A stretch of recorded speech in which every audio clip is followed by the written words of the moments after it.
The Art Talks, segunda temporada. Hola, ¿cómo están? Yo soy Ceci Yáñez y esto es Curiositeatro. Hoy hablaremos un poco de historia. ¿De dónde viene este arte que tanto amamos? Aquí te lo contamos. El origen del teatro está envuelto en el misterio y el mito, pero está relacionado con la danza, la música, la magia y las prácticas simbólicas religiosas. Algunos especialistas señalan que las primeras obras dramáticas surgieron en la práctica de las fiestas dionisíacas. En ellas, un coro de hombres disfrazados de chivos a modo de sátiros entonaban ditirambos y danzaban con las ménades en honor al dios. El propósito era asemejarse a las divinidades y asimilar algo de su poder de desenfreno y placer. Los festivales evolucionaron y en el siglo VI se introdujo un actor que alternaba con el coro. Este conservó el estilo dórico, propio de la poesía coral griega, mientras que el actor usaba el lenguaje y el estilo jónico de los escenarios y yámbicos, de ahí la representación denominada tragedia. Los teatros griegos se erigieron en contra de una pendiente rocosa, creando las gradas en forma semicircular alrededor de la orquesta, plaza circular en la que se efectuaba la mayor parte de la representación. Atrás de ella se levantaba la esquené, escena, destinada a que los actores cambiaran su vestimenta.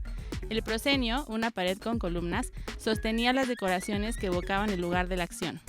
Las representaciones se realizaban por los actores varones al aire libre. Ellos se disfrazaban con túnicas y máscaras. Así surgió lo que hoy denominamos teatro o drama, aquellas obras literarias que son escritas para su representación por unos actores en un escenario. Durante el transcurso del siglo V a.C., en plena Grecia clásica, aparecieron dos modelos de teatro, la comedia y la tragedia. Sófocles y Esquilo, dos dramaturgos de la época, incluyeron como novedad un segundo y tercer autor. Esto supuso un aumento de la complejidad de la ejecución de las obras teatrales, por lo que fue necesario disponer de mayores escenarios. El teatro romano emergió fuertemente en el siglo III a.C.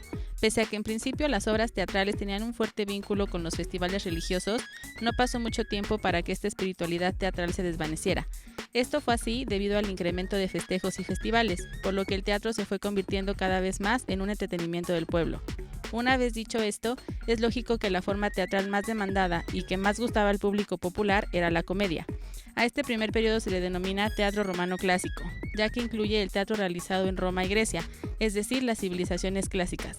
Del mismo modo, las obras de teatro se escribían en las lenguas clásicas, latín y griego. Las representaciones teatrales en el continente asiático se remontan a más de 2000 años.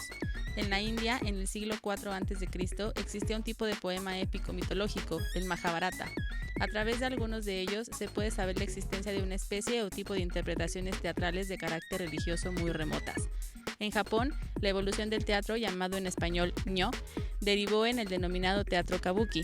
Este último se fundamenta en la priorización de los sentidos sobre el intelecto. Por este motivo fue el más apreciado y popular entre el pueblo. Fue declarado Patrimonio de la Humanidad por la UNESCO. En el teatro oriental, el de China, India, Japón y en general el del sureste asiático, cuenta con unas características comunes que claramente lo diferencian del teatro occidental posrenacentista. El teatro en Asia tiene un fuerte componente teatral presentacional, ya que el objetivo es fabricar una ilusión a través de la réplica o repetición de una realidad social. Pese a que naturalmente, en función de cada país, el arte teatral es diferente, suelen ser obras que unifican la mayoría de las artes. En las civilizaciones prehispánicas americanas, el teatro llegó a tener una tremenda importancia. Se tienen muy pocas evidencias de cómo eran las manifestaciones artísticas escénicas de las civilizaciones precolombinas, pero sí se conoce que tenían un elevado carácter religioso. Se conserva un escrito maya descubierto en 1850 de carácter dramático, el Rabinal Achi. Esta obra describe el feroz combate entre dos legendarios guerreros que luchan hasta la muerte en una batalla ceremonial. En su representación entran en juego elementos como la música, el vestuario, la expresión corporal y la danza. Del mismo modo, el teatro maya estaba también estrechamente relacionado con los ciclos agrícolas y la grandiosidad de sus hitos históricos. En cambio, el teatro azteca y el teatro inca eran un reflejo de cómo estaban organizadas estas civilizaciones. Eran pueblos regidos por la teocracia, por lo que sus actividades teatrales tenían un claro aspecto religioso y bélico. Un nuevo género surge en la historia del teatro moderno y es precisamente el melodrama.